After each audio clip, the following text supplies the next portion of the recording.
Welcome to The Shield Within. The issues discussed on the Shield Within podcast do not reflect the opinions of any specific agency. They are the views of the host and the guest. Any persons discussed may be fictional for comedic purposes only. This podcast is rated explicit and listener discretion is advised. Listening to The Shield Within may trigger repressed or suppressed memories or experiences. Please contact a mental health professional at your earliest convenience. It's time for the chaos to cease. Time to open yourself to peace. From the hours you've put in. To the next shift you begin. From the endless pursuit of release. That finds the worst unleashed. Transform the ugly into a win. Get to know your shield within.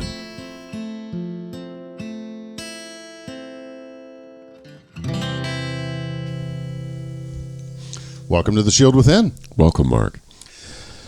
Wow. We are over the top excited today. We have a visitor back with us from season 1. Mm-hmm. The one, the only. Well, you're not Dr. Jerry. You're just Jerry Knapke, right? I'm Jerry Knapke. I'm a doctor of education, but not a doctor of psychology. I've got a doctorate in educational administration. But you are a doctor, though. I am a doctor. There we go. From the University of Cincinnati in 1986. So we got two here at the tables. One for real, and one, well, you know. Well, one's a stage name, right? Yes. So just to bring everyone up to speed, these two gentlemen are responsible for the Marc the Cop staying alive. Thank you both. They were both amazing therapists. David is now a coach since he has retired.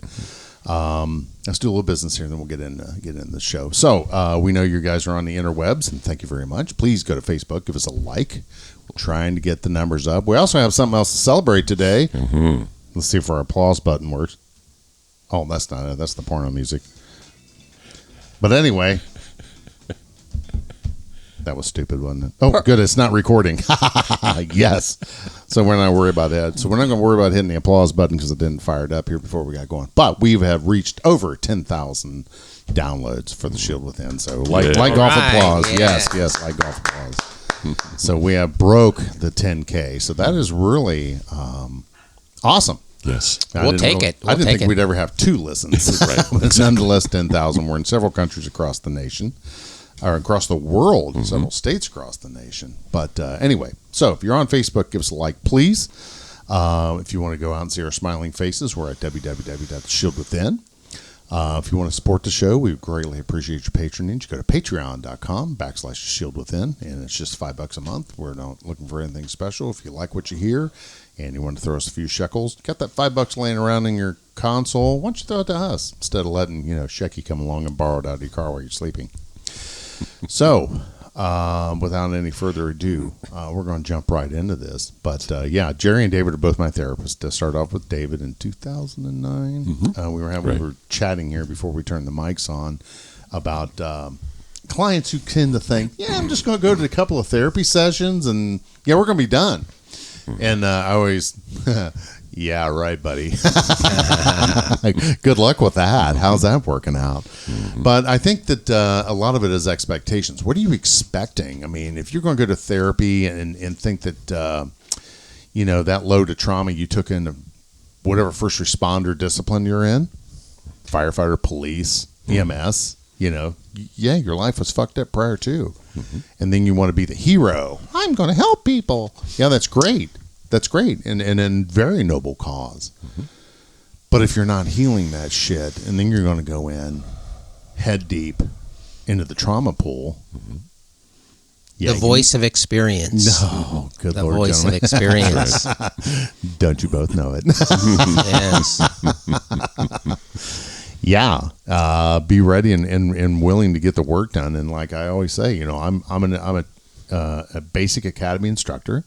And for those of us that don't know, in Ohio, you start with the basic police academy, become a basic certified police officer. And I always tell my class that right now is the time to get a therapist. And I always get those looks like, yeah, right, old guy. But I wish I would have had that talk, or someone, old fucker, would have gave me that advice when I was in the academy. Of course, I was 8 foot tall, made of steel. Then I don't need a goddamn therapist. And for many, many years, I thought that. I'm fine. That's always the buzzword, isn't it, Dr. David? I'm fine. Yeah, I'm good. But Mark, just your introduction shows how far we've come in the last 20 years. Oh, yeah. It is now, it should be part of the curriculum for a first responder, not something they do later or whatever, but they should be told whatever trauma you haven't processed and dealt with, it's going to come up on the scene. So, I mean, just the fact that we know that now these young men and women have an opportunity to do that. And again, therapy, you have to be ready for it. You know, you can't go to therapy because somebody told you to. You have to be suffering a lot. But anyway, it's great that now this is part of the training for certified officers. Absolutely. What's your buzzword, David? Just not in enough pain yet. You need more pain. Yeah, you're just Mark. not Yeah, Mark told me that about David when he came to see me. Come back when you're suffering more. If you're not, when you hurt more, come back. Well, but that sounds cavalier as we're sitting here around the microphones. But the problem, I shouldn't say the problem.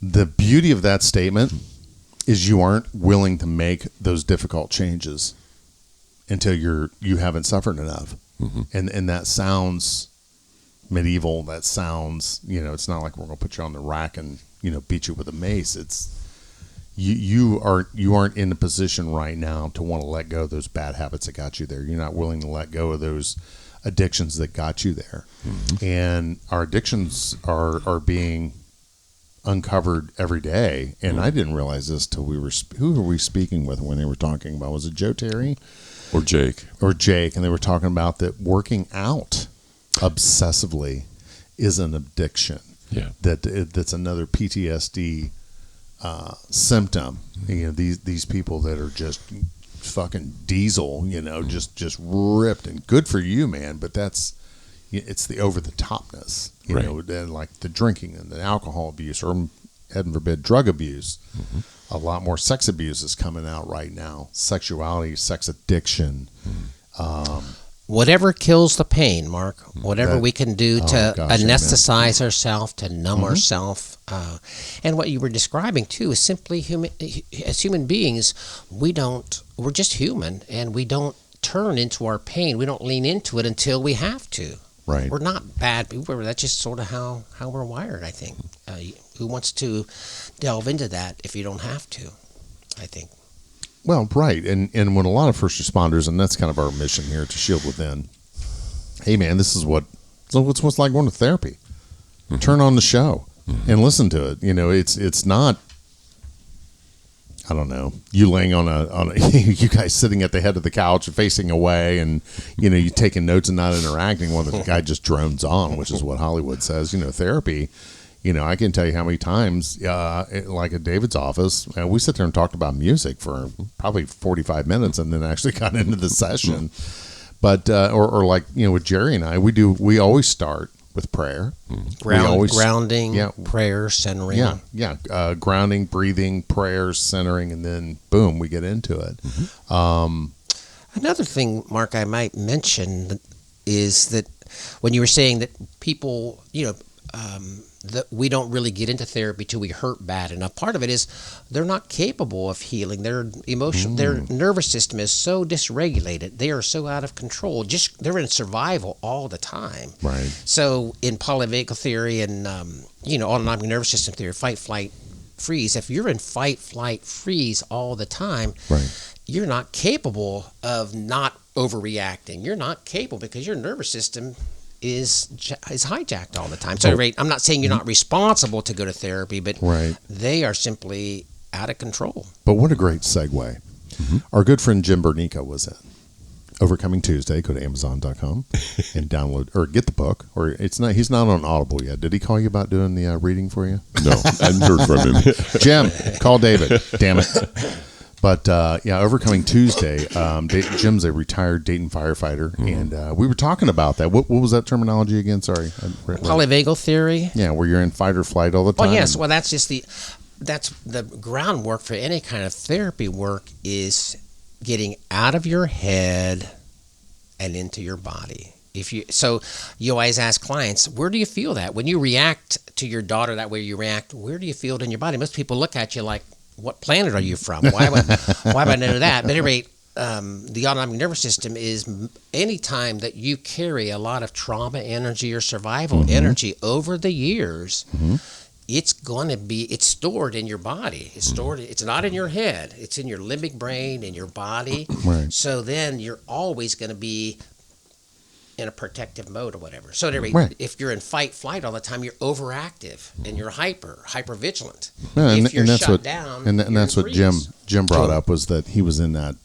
He's like, I'm just being a fucking dick, and I don't want to be a dick. And I'm like, I'm right there with you, bro, because that's the problem I've been having lately, is a lot of just instant rage, instant anger. Yeah.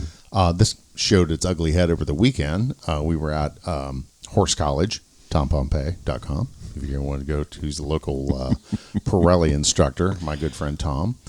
And he is so insightful. Horse training is, and I'll get down that path here in a minute, but we were talking about, or Susan and I were having a discussion, and it's perception, right? And we was just talking about life. And my perception was that she was angry with me. And that wasn't what it was about. So my new default mode is I just shut up. Because I know I'm being a dick. And I felt myself being a dick. And I didn't want to be a dick. But God damn it, I just couldn't shut it off, you know. But your healthy and wise adult didn't get hijacked, though. No, it didn't. Backed off. Correct. And you couldn't help. You were just you're just making the point I'm making is when we react, we react. Correct. We don't choose to do that. Our autonomic nervous system does it for us. It does it automatically. Exactly. And so that's, kind of where I wanted to segue with you two, was that, we'll let David lead off, was once we, and I, Jesus Christ, spent a butt ton of fucking money on therapy, but being in the position to be able to recognize it. Yes. And you poor fuckers out there that are suffering, that not recognize it, where your poor spouse or your kids are like, he's just a fucking angry asshole all the time. That's what that is. You're in fight or flight mode. And, David, does it really change the brain? Absolutely. I mean, when you hook up somebody to an EEG machine who's doing EMDR, for example, certain parts of the brain will light up when the story's being told. And when the story's not being told, that person is quiet, and the therapist starts the EMDR movement, or hearing or touching. Those parts of the brain quiet, and a different part of the brain gets really busy. Really? And you watch that, and as the motion goes forward, as the EMDR process goes forward, that part slowly gets quiet.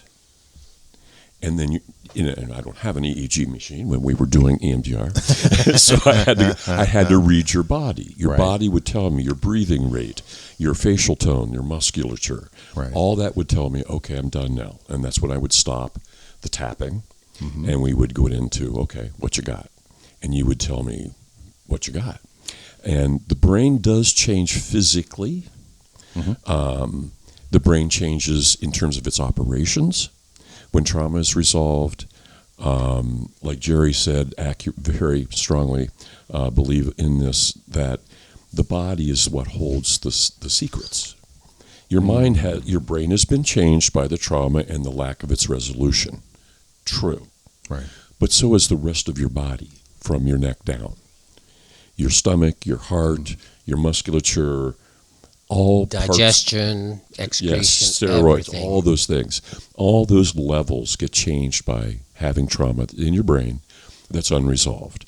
Once it's resolved, damn near everything in your body changes, which then leads to, I can sleep now, or at least can strategize how to sleep now. Yes. I can eat Yes. well, or I can strategize how to eat well. Yeah. I'm now no longer in need of fucking everything that moves.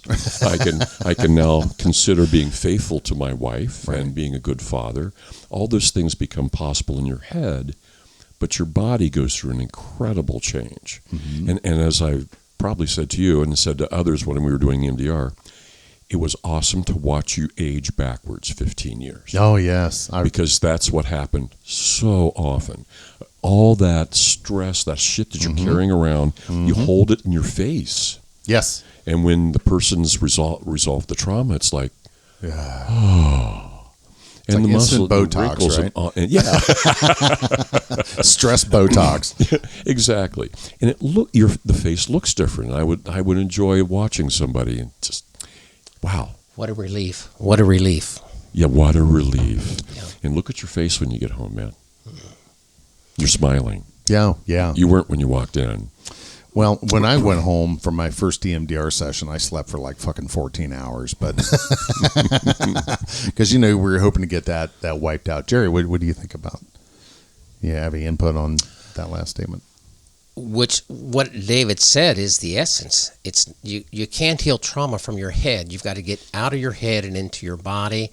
And if you define what trauma is, my opening comment was trauma is a blessing. Trauma is good, and trauma is not forever. Trauma is the postponement of experiencing this terrible event, or the series of events, because you have all different kinds of trauma. You got big T trauma, little T trauma, developmental trauma, medical trauma. I have a number of clients who have been traumatized medically, being tied down, or doctors touching them in ways that upset them. So trauma is like we have a physical immune system that protects us. If we get a virus or an infection, we get a fever and that. So psychologically, as humans with a higher brain, when shit happens, we can't handle it. Right. So what David's saying, it's postponed. So all that energy has to go somewhere. It goes in your body, and you're holding that. It's like when you enjoy seeing someone relieved of that. It's like their whole life they've been sitting on dynamite. They've been sitting on a really hot, just always all this energy, they're sitting on it, and suddenly they're a little at it. Plus, it is a little at a time too, Mark. To me, it's a lifetime of work, a little at a time. But all that post-traumatic stress is energy that could be experienced at the time was just too much. I couldn't take it. It had to be dissociated, put off. It has to go somewhere. Right. So as you said, it goes in the body. So very much 100% agree with you've got the essence of what it is. Awesome. And it's not forever. It's like a mortgage. Dave, what you're saying is over time, through these techniques, you were able to facilitate the relief. And then it's paid off. What was postponed and was driving you crazy and driving me to be a dick or whatever, behave badly or self-destructively is gone. And the mortgage is paid off. You can burn the mortgage. Yeah. Well, that's just sort of that fits in with everything you said. Yeah. Well, in thought processes, and this is something that I learned. Okay, I was doing horse training for a while. Had a horse, TJ, great horse, blah blah blah, and I found out there was a change in me. And you're trying to work with a 1,500-pound animal, and if they don't want to do what you want them to do, they ain't gonna fucking do it, and they can fucking hurt you. So I had found that instead of the horse calming me, he was actually giving me more anxiety. And my high anxiety was now triggering the animal because they are now very empathetic and they pick right up on it. Yep. And I'm very intense anyway. And I've been told that. We have a thing, and we'll talk about Tom Pompei again, tompompeii.com, where he talks about how are you being viewed? And he talks about the Pirelli system talks about horsenality, the horse's personality, and they define how that is. But how are you being perceived as the alpha predator to the horse? And I'm very aggressive when it comes to the horse. So they're like, I don't want to be around this dude. This guy is, a lot of resistance. A lot of resistance. And that's what they perceive. And the horse's defense is run away. So therefore, I was encountering some problems, but I could feel that anxiety starting to jack up. So during the clinic, I'm kind of I pick up the poop. So I'm cleaning. We're getting ready to come home yesterday, and they're wrapping up the clinic. They were, Susan did very well, as well as the rest of the participants within the clinic. But Tom was talking about don't let those past perceptions cloud your thoughts today. Because like with our mare that we have, she's a mare, If you know the different mares, you get a different horse every day. Gelding, get the same horse every day. So she was being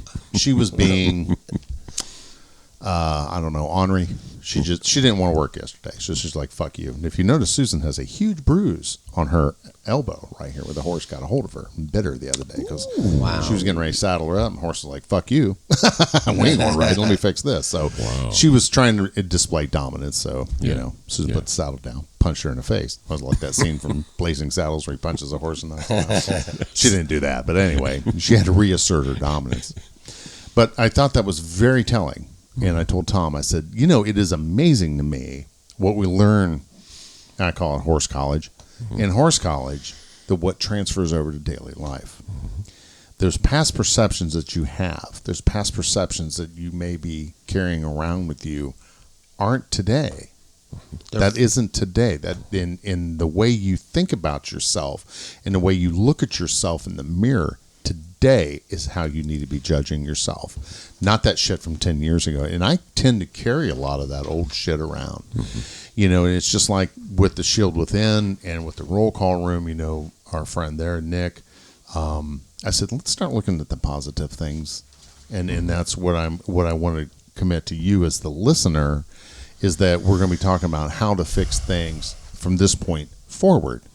And thank you all that's written in. I get messages on Instant Messenger all the time, or through Instagram, all of our socials. So the people that's written in, thank you very much. I'm not going to do call outs because I don't want to embarrass anyone. Right. But, we've been getting some really good inquiries lately that I forwarded on to Dr. David. And if you are hurting right now, or you're wanting to get involved, we can find someone in your area of the country. Absolutely. But it's going to take a few minutes on the phone, right, Dr. David? Either call or back and forth, or, either one of these gentlemen. Jerry, you're semi-retired? Semi-retired. Are you taking clients or on a special basis? I take clients. Okay. When I have time, I have 18 slots, and once a person gets a slot, they have the slot, and when they graduate, then it's open. So I always have a couple slots open. Very cool. So, good. I like graduation. Go ahead, sir. I want to follow up with the good point you're making about how our old perceptions, we keep them in the present. So, Dave, in terms of how the mechanics of trauma, how do you see that working? Because I would like to comment on too how I see it in my clients. So, to me, it comes into the category of all emotional energy that's unresolved. That it doesn't go away. It doesn't evaporate into thin air. It stays inside us. And so the things that may have happened at a certain point in time in the past, that's when that event happened, but the reality is it's still living in the present, in your body, soul, mind, etc. Francine Shapiro, that's her whole book.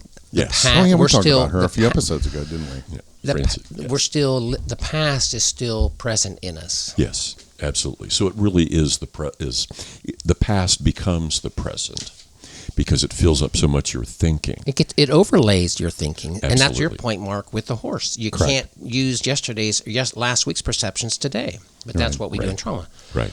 So focusing in on the present is a stunningly powerful thing to happen for a person. So in a therapy session, I'm sure for you, for a coaching session, for me, what are you doing right now? And had a guy on Friday. He's looking for a jump start, quote unquote.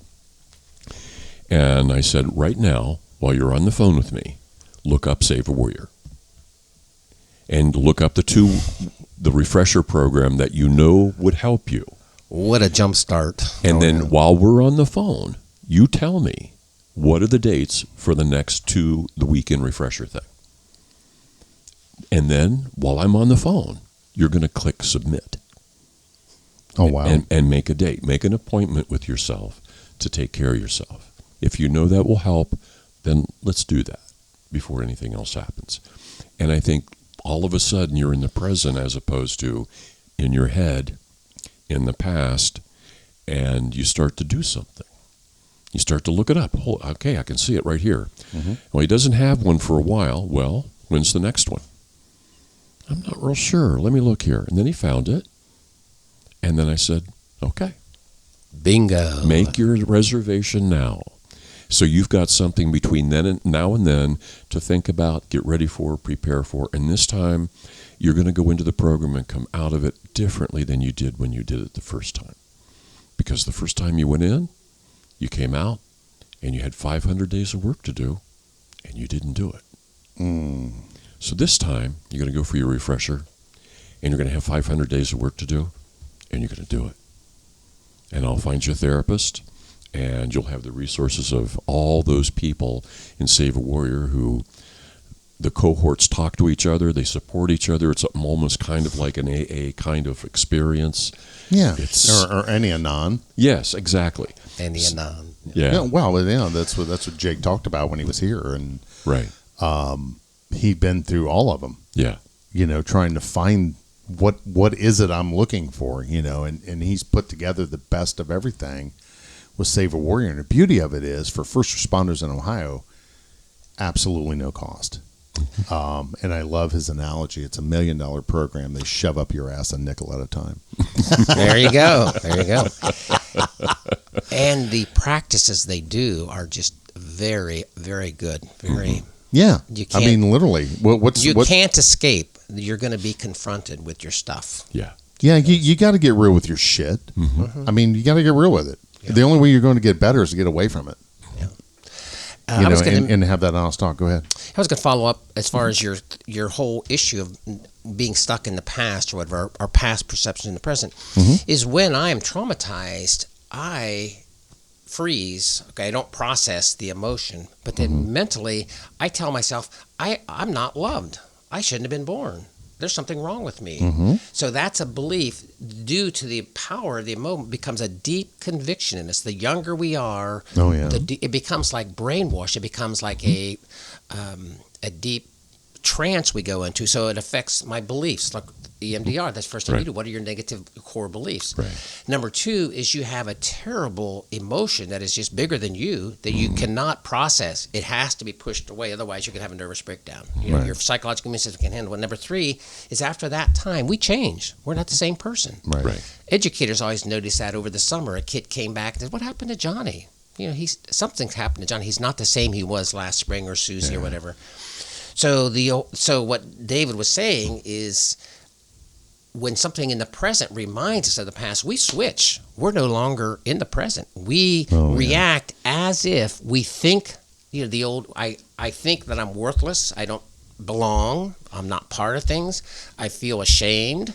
And I always shrink in these situations. Can you see that even though it's 50 years ago, I worked with a man, the oldest man I worked with was 89 years old and was still dealing with something he did in his 20s. Oh, good Lord. So when we switch, if clients, once they realize, wow, I switched, I am thinking, feeling, and behaving as if I did when this happened to me, especially like a sexual assault or a shaming from a parent, or in elementary school, you're shamed because you colored the sky wrong or whatever. 30, 40 years later, when something reminds you of that, we go back and think, feel, and behave the same way. It's amazing. Oh, yeah. You're and speaking as... Until it's healed. Right. And that's the big thing, is you got to be willing to do the work. And you got to be, I love Jake's statement. Don't stand here and fucking argue with me about that. Your solution was to kill yourself. So why don't you try it my way? Powerful. And it was so true, and I'm just like in awe. I mean, I'm like, he was right here on this corner here in the studio. Him and then Eric Kreitz was sitting there, and I was just in so much awe of this guy. And then when we saw him last March for the update, daggone it, I got EMDR stuck in my head. What did we do? Tri-County Mental Health. Right. They did the full day with Scott Medlin and Jake Clark. Right, and I missed it. Yeah. Darn it, Jerry. He was good. But I was just such a fan, and this is why I did no research on Jake before he got here, because I would have totally fucking fanboyed out. And I was when he was up there again. But, it was right there in the front row. I mean, I had just as much that bringing that energy on, and he really energizes you to get better. Sadly, that day, I mean, it stirred all of our gravel up. I mean, Kelly called me and she's like, "Are you okay?" And I'm like, "Fuck no. How about you?" And she's like, "Oh my God, I am spinning." And I'm like, "Well, yeah, that's natural. That's letting you know that you were touched." Yeah, we got some work to do, and I believe I called Jerry. This stuff is coming up to the surface. All that stuff that we've pushed away, put away, ignored, turned from, suddenly starts. And Jerry, I call, I take, hey Jerry, need some time next week, and then we tag process back it. and forth. We process it. But when we go in, I get to work. It's not this sit around and talk for an hour. It's all right. What are we doing today? Jerry's like, he'll call me before we get there. What are we doing today? So he's ready. So we come in the door. We do our prayer, our centering and our prayer, and then we get to work. Grounding, yes. Some days he's got to sage the room. Yes. When we do hypnotherapy. Yeah, when we do hypnotherapy, put me under. But, and also sometimes afterwards, what are you going to do as a result of this session? What's the take home? What's going to be different after today? What's going to be different? Yeah, and then that's work that I have to do as a man. Yeah. And after the other night, Susan and I talked the next morning, and she's like, I thought you were really mad at me. I was like, no, I wasn't mad. I'm sad, but my default is to shut off. And she was thinking, I'm pissed off at her. Right. What did I do wrong? I didn't do anything wrong. But the next day, I said, hey, let's talk about this. Let's resolve what's going on here. And the old Mark, he can just sit and spin, bitch. I'm not going to do anything. I never said that before. Yes. Beautiful, Strike Mark. the bitch comment, What was the energy broadcast to Susan? I care about you. Well, yeah, how you're acting exactly matters to me, Yeah. and let's level with each other. But that's the old Mark and the new Mark, and I shouldn't say new, healed Mark, is realizing what those actions then was doing to erode my relationship with my wife. And, getting hung up on little things, that unresolved resentment. We were talking about that prior to the show. So I'm going to go ahead and say it. We were supposed to have another special guest today. Yeah. And we'll speak to my father was going to be on the show. Wow. And I was really looking forward to it. And for whatever reason, at the last minute, he texted me and said, oh, hey, we're going to go do this. Because he's up from Florida. And I thought, not mad, disappointed, but not mad. Right. So, I thought it'd be great to have Deacon Bob here and the three of us. I thought it'd be fun to do that because he listens to the show.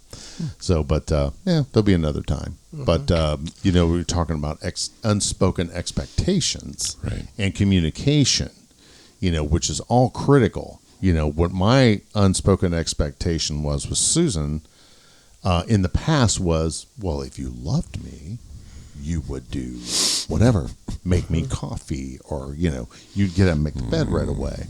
And how many times do we get as humans? I mean, you don't have to be a first responder to have this with your spouse, where you get caught up in that shit. Right. And your mind starts to spin. And so I was like, bro, let it go. If you want the fucking bed made, make it yourself. If you want coffee made in the morning, get your ass out of bed and do it for yourself. And you were talking about I statements in the last episode. What did you do to be that good person for your spouse or your kids? What are you doing? And because you're so wrapped up in your own self-loathing and trauma and your isolation, what are you doing for yourself as well as doing for others? Now, being people of service, we always tend to want to work on ourselves last. But where I'm going with this right now is we need to continue to put ourselves first. In doing that work. And the work sucks. Guys, I mean... But there is a little payoff. It gets a little better all the time. My experience... Oh, absolutely. Yes. I've been in therapy since 1992, off and on, and the reward is I'm 71 years old. I've never been happier. I've never been lighter. And I'm not there yet. I say I'm 65% there. There's still 35% that I'm maybe still carrying. But it is hard work, Mark. It takes commitment. But there is a payoff, little by little by little, I think. And sometimes big breakthroughs.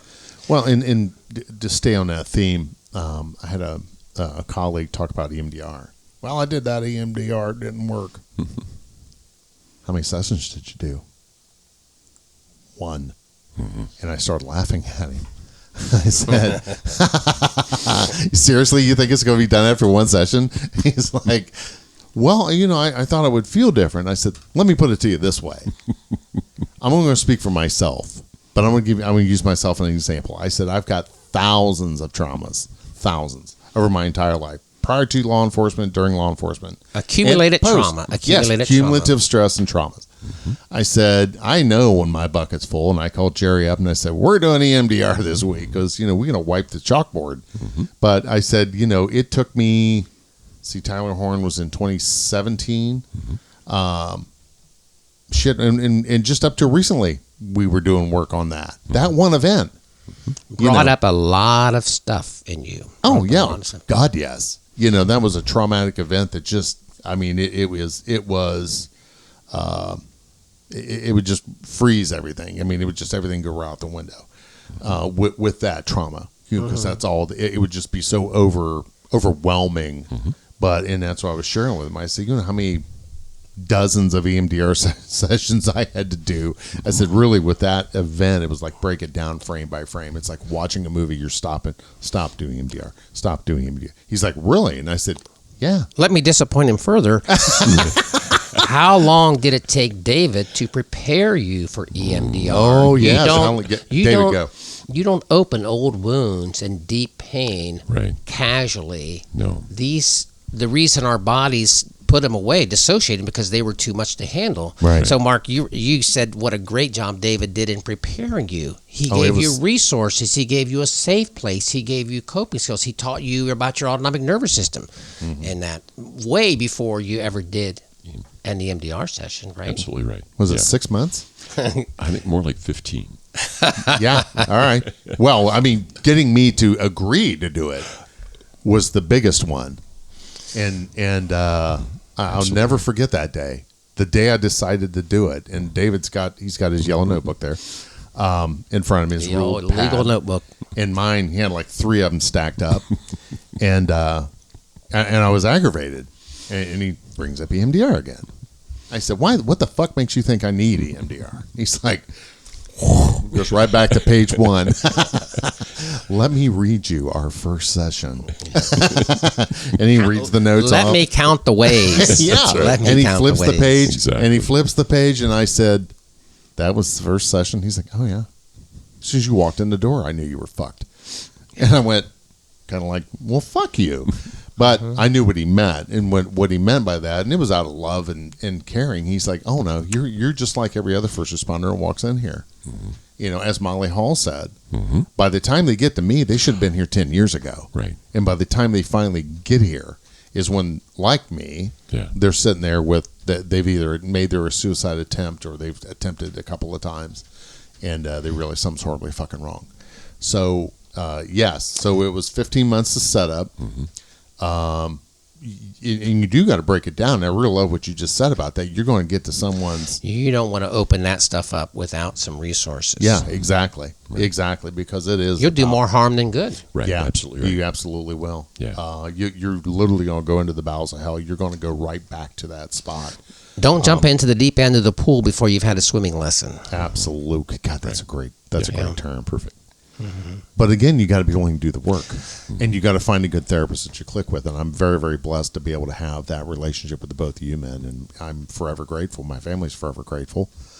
You guys have taken me from just the lowest of lows, and that's really, that's what this podcast is based upon. Right. Is not my personal story, but the story itself. And how many times do we have that story? You guys as therapists. And coaches, the person that you call that calls you, they're desperate.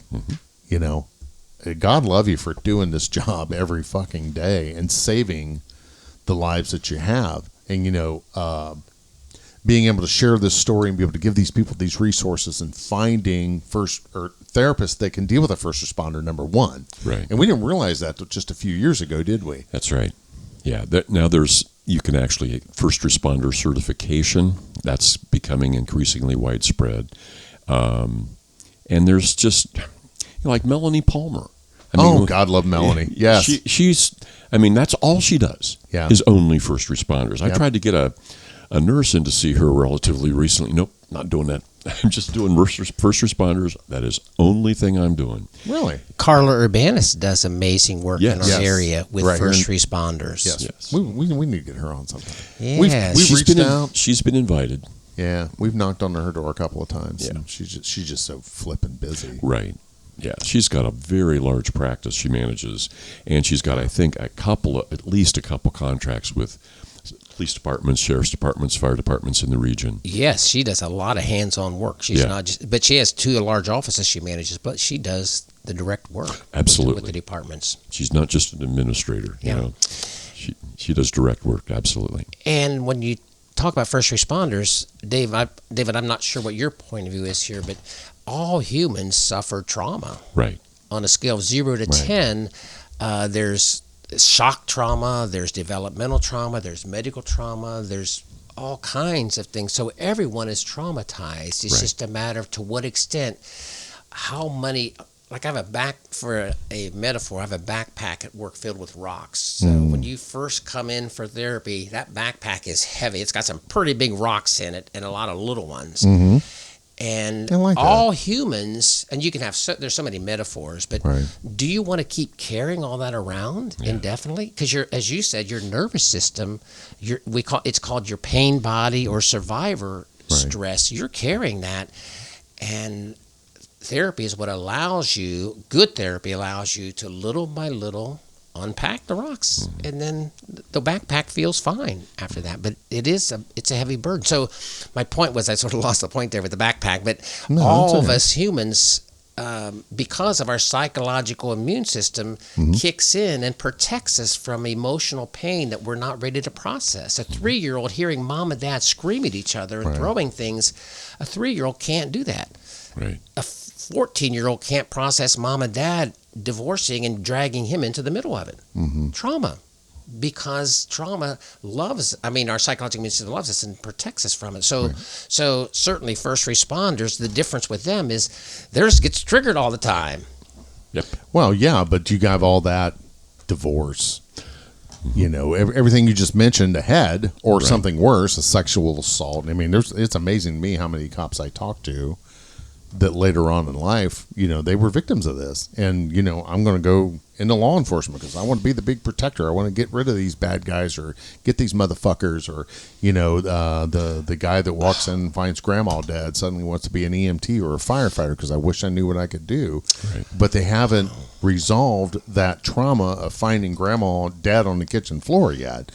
You know, those one things, and that's what I tell a lot of people. Some people, one trauma like that just fucks their life up, you know, and that's why I said, okay, now multiply that times 800, and people just look at me. I said, that's what a first responder goes through.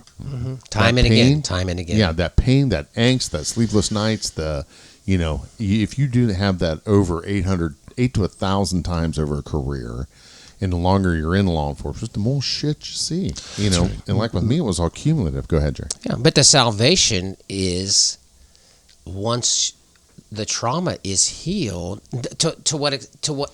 once we begin to unload the trauma and heal it and process it, those events no longer trigger you in the same way, right, Mark? So that's the advantage. Is if the dynamite's in you, if the event you're going to, like you told me a number of accidents, the suicides, the fatal accidents.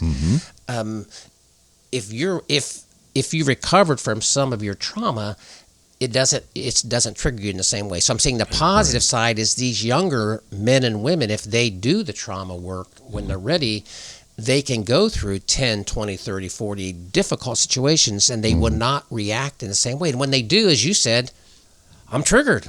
I'm in my trauma. I need to go to therapy, and then they're going to unload it. So the positive thing is, you guys, there was no knowledge of it. You guys just went. It just kept getting triggered again and again and again and again. Well, and that's why you see these, you know, 20, 30-year-old veterans, you know, been 3 or 4. Well, one of our fans, you know, got turned on to the Shield Within, and he like binged the first 2.5 seasons. And he called me. He's like, "Bro, I had no idea this is what's wrong with me." I'm not going to mention his name, but him and I are you know, we're good friends today. Was always kind of like an associate before, but whenever he's in town, you know, we try and meet over here at Hinders and you know, enjoy one another's company. But he, you know, he's talking about that. Now I know why I've been divorced 3 times. Now I know why this is going on and this is going on, and you know, he's like, "Holy shit, I had no idea."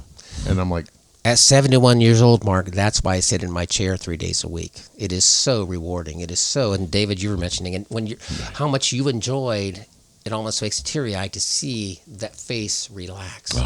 Because they lived their whole freaking life as if they were a terrible person, as if they were unloved, as if they didn't matter, and terrible self-hatred, and when you see someone healing from that, it's awesome. get you to work the next day. Oh, yeah, man. Because it's worth it. For the next year.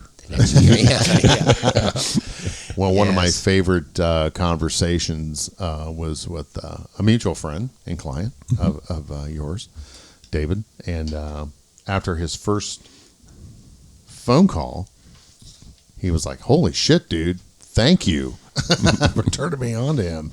You know, and as well with you, Jerry, with the amount of referrals that I've sent you. You know, and it's just getting those people some healing. Right. But again, we got to be willing to do the work. Yeah. If you think you're going to go in for a couple of sessions, you know, number one, be ready. Have that mindset. If you're going to make the phone call, let's take all 10 steps, whatever that may be.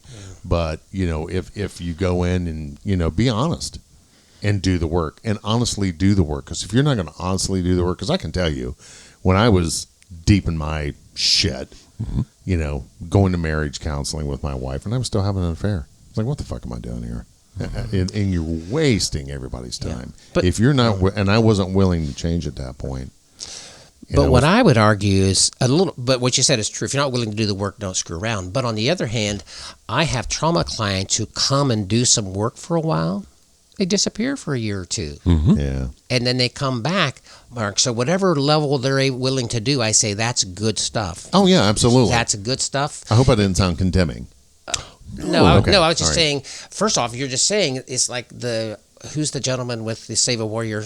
Jake Clark. Jake Clark. Jake Clark doesn't apologize for saying, you want to do the work? Show up and do it. Shut up and show up. Shut up and show up. So, Mark, you were not damning it. You were just saying that you got to do the work. But I'm saying, on the other hand, different clients have different capacities to do the work. So do what you can. The door's open if you want to come What back. I loved about that was CID, right? Crisis Intervention Training. Right. CIT, rather, Yeah. not D. But there was chiefs, lieutenants, captains, and Absolutely. Clark is in there just punching them all in the face. That was just like, I love it. Yeah. But he's brutally honest. And he's like, I'm not here to make friends. I'm here to tell you your people are ready to go home and eat their fucking gun. And if it's because of you, you know, then you need to make some changes. And his program is the same way.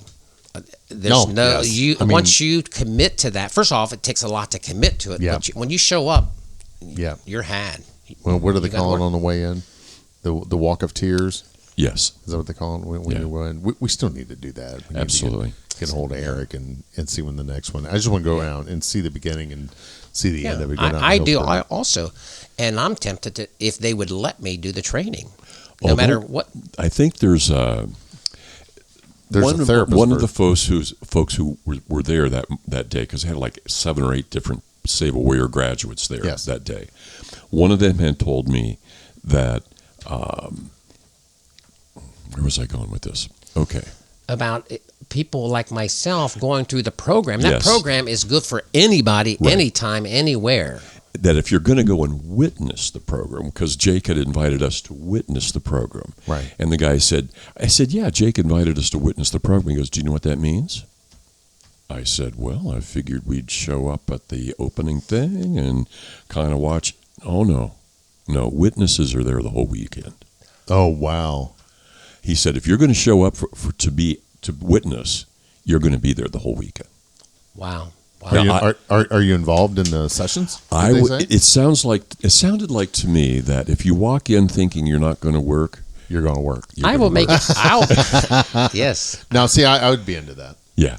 Yes, I would I make would a commitment to do that because it's so growth enhancing. Yeah, It's growth absolutely. enhancing. It's Yeah. real. The energy there is Yes. authentic. Yes. It's real. There's no bullshit. And it's done with trainers who have done their own work. The worst thing you can do is go to a training with people who haven't done their own work. Yes. And with Save a Warrior, they've done their own work. Yeah. Well, and that's where, long before this podcast was ever born, a colleague of ours and a friend Yes. who I grew up with, her name is Julie Mong. Well, she just got married. I don't know what her new name is. I have to look her up here on Facebook.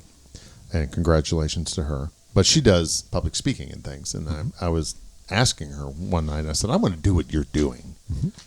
And within probably 5 or 10 minutes of our conversation, she says, well, Mark, it sounds to me like you need to get your shit straight first. I'm like, excuse me, because I was arrogant. Still am. But no, a part of you. Right. But she was the message was, you got some work you need to get done. You can't go in and be authentic if you don't have your act right. And that was the lesson there that I learned from her was that you need to be authentic. You need, and like what you were just saying, Jerry, was that these guys have been through it. They've all been through Save a Warrior. They've all experienced. And the amazing thing is they continue to grow each session. Absolutely. They get their stuff hit, and then but again they know how to deal with that. They know, hey, that really brought up something in me. I need to deal with that before the next, and they get the support to deal with it. I think too. Right. Well, and that's their whole thing about. I mean, they have different levels of what they call this, that, and the other person. Yeah. But they're always constantly checking in, because we're humans and we need reaffirmation. Is that right? We're different every time. The person that shows up a month from now is different than the one now. Right. Yeah. The Save a Warrior program highlights a lot of what we have talked about here this evening and other times on the show, that the Save a Warrior thing is a 2-day deal, but after you leave over the weekend on Sunday evening, you have 500 days of work in front of you. It's not done. That's just the jump start. The rest of it is the real work to me. The 500 days of continuing the healing, continuing the focus of your thought on getting better, being better to yourself.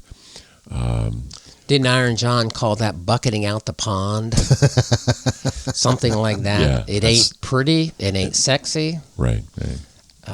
Bucket at a time. Bucket at a time. And it's mucky and it's shitty and stuff we'd rather avoid. Yes. Oh, yeah, no doubt. But it's doing the work and finding good therapists to work with is the biggest thing. Yeah. So I think we're going to wrap up. We're just at 50 minutes. Okay. But thank you all so much. Yes, we're going to have Can I give you just a couple resources real quick? Are you good for another episode? Yes. You have a time for another? But yes. Go ahead with the resources. Well, yeah, just a couple of resources.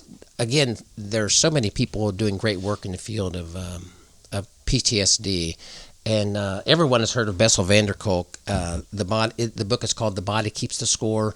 However, if you're a beginner, it's kind of scholarly. It's a lot about a bunch of research, so I wouldn't recommend it if you just want a how-to book. It's just more scholarly and more about research.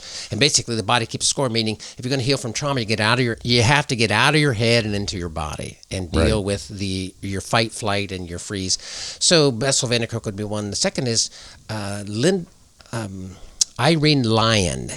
Lyon, Irene Lyon. If you go to her website, she has a series of 3 videos that was just really great. How do you heal trauma? The healing of trauma. She's promoting her paid-for course, but it's a free 3-part series. So got Irene Lyon. And the third is Peter Levine. Peter's older now, but it goes back to the 60s. The most recent thing is somatic experiencing, but Peter Levine has done just amazing work with people to help them work through their body sensations and how the trauma is held in their body. And whether it's a tick, whether they're so Peter Levine, I forget what his name is. His most famous book is The Waking in the Tiger or something like that. But Peter Levine, those 3 would be really good. And our good friend Dan Willis. Absolutely. Bulletproof. Go ahead, sir. Bulletproof Spirit. Yeah. Great book. I wish I would have had that when in 2017, when my shit started coming off the rails. 2016, I wish I'd had access to that book. You can get it on Amazon. It's in paperback and Audible. You can listen to it on Audible. But Bulletproof Spirit. Bulletproof Spirit. It's a great book. We just interviewed Dan last month. He was our season 4 kickoff. Yeah. But he's a captain with La Mesa Police Department in California, and he's a SWAT commander and just everything in the world. But and as I'm listening to the book, I'm like, yep, that was me. Yep, that he'd been through the gamut. And if I were to write a book, I would wrote Bulletproof Spirit. And it really kind of put me in a great perspective. And And like with my book that I'm working on, The Pawn, but I just want to tell the story of what happened to me without the anchor. And so when I'm working, I've kind of just reset the whole thing. We'll tell the story, all right, but I'm also going to talk about my spiritual walk and my walk with therapy and with you guys, and then how this podcast got developed and the work that take that really, really horrible episode and where God has kind of directed us into the light of, let's make this something positive out of this, how we can help others with that. Did you say it's 10,000 downloads? Yes, we are over 10,000. So again, you're having an impact. The message that you're sharing, the message you gentlemen are talking about, is reaching. Every life it reaches can change that life. Very, very grateful. That's how we look at it too. And hopefully we hit 100,000 here soon. Catch on fire. Let's get Rogan. Exponential. Yeah, exactly. All right, Donnie, do your thing. May your days and nights find you strong and safe. May you take your place as your family's face. As you do the shit that we won't do. As you embrace the risk you must go through. May you grow in strength and heal and find your heart, your soul, and your mind. You look at your life and grin. You have a home, the shield within.